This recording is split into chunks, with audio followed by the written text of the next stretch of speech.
আমি কাতার যাচ্ছি, সিলেটে এক লোক বসছে, আমার শুরু করছে আপনার বাড়ি খন খানো, খন খানো পড়ালেখা করছইন, কয় আমি এই খানো দ্বারা তুই খাইতা করবি খর। সুবহানাল্লাহ বলবেন না? এইভাবে এক এক জেলার এক এক রকম। নরসিংদীর রায়পুরাতে গেলাম, আমার ভাইয়েরা রায়পুরা বলতে পারে না, রে কয় ল, রায়পুরা রে কয় লাইপুরা, কয় লাইপুরা লাতা মুরগি দিয়ে লাইতের বেলা কাইয়া লেলেন দেয় ফুটছি। তার মানে ও যত র পাবে ওটারে বলবে কি ল।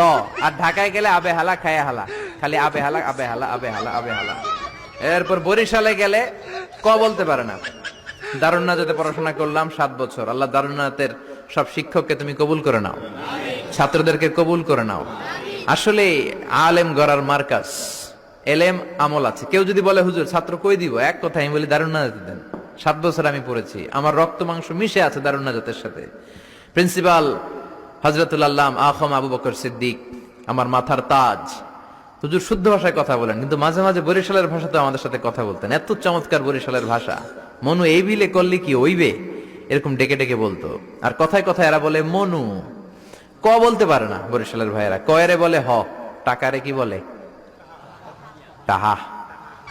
কয় মুই 20 টাকার কাম হচ্ছি, মোরে 15 টাকা দিলে কেন, এমনকি 5 টাকাটা দেবা না, মূল্য ঠাবাটাবি বাজাবা মনু।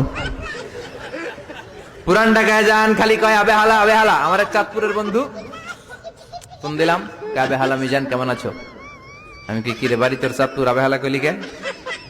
কয় আমি 3 বছর ধরে খতিব, আমি শিখা ফেলাইছি, মাহফিল হয় রাখা আবে হালাই সুবহানাল্লাহ কর না কেলা। এই ভাষার ব্যতিক্রম কোরআনের মধ্যেও আছে। আমরা পড়ি মালিক